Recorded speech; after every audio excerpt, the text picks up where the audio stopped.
Hello again, welcome to another look at the weekends and next week's weather courtesy of Netweather.tv.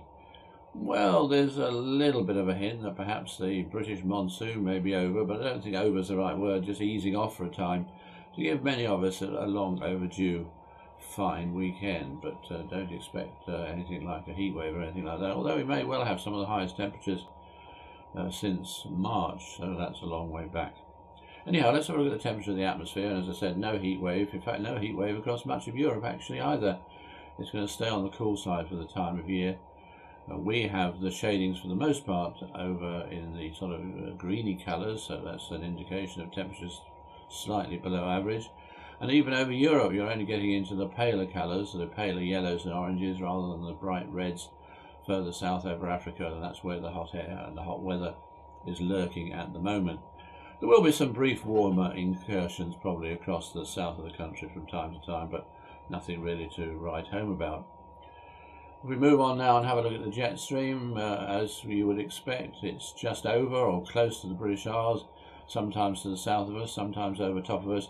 So it is going to maintain a rather unsettled look to the week, certainly for most of the week, and for much of it we stay on the cold and unsettled side of that jet, especially in the north. Now if we have a look now at the mixture of the surface level pressure and precipitation, and this is for Europe, so if you're heading off on a brief break, have a look to see where the blue shading, the blue blobs are, because that's where the computer is expecting it to rain. So we start off with low pressure over Scandinavia and a front moving south, and that low pressure pulls away, and in its place, at long last, we have an unfamiliar sight of high pressure moving in from the west.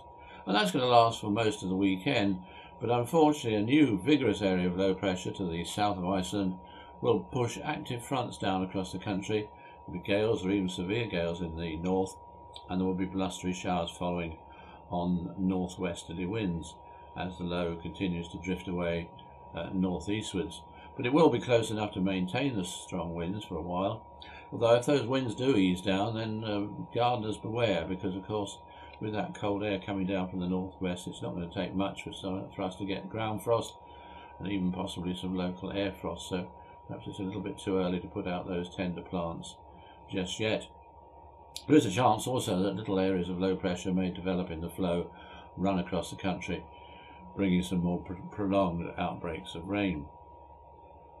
So on a day-to-day basis, we start with Friday, and there'll be rain and snow over the hills across northern England, Northern Ireland, Scotland.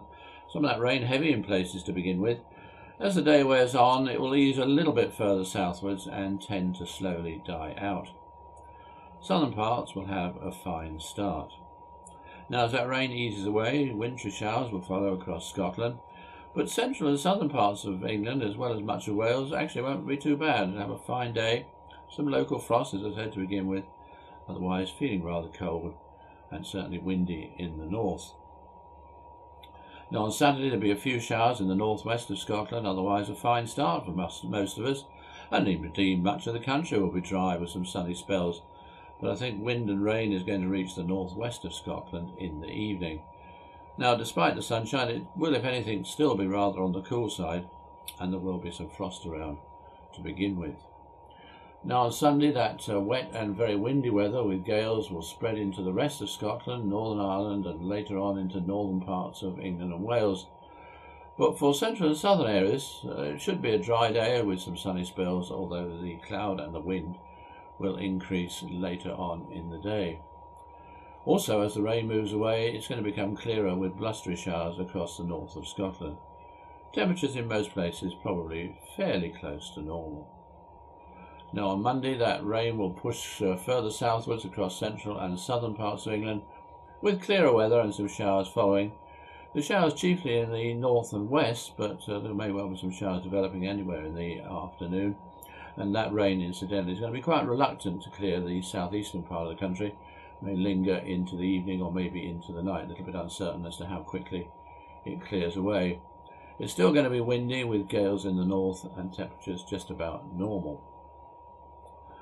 On Tuesday there'll be showers in the north and west and a fine start in the south and east, but even here showers will probably develop during the course of the day, and in those northwesterly winds it will be cold enough for some of those showers to fall as snow on the Scottish mountains. And indeed, out of the sun and in the showers and in the shade, it'll feel rather cold.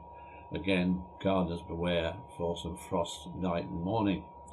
Wednesday, a very similar day, so the same warning about frost and the same sort of showery picture.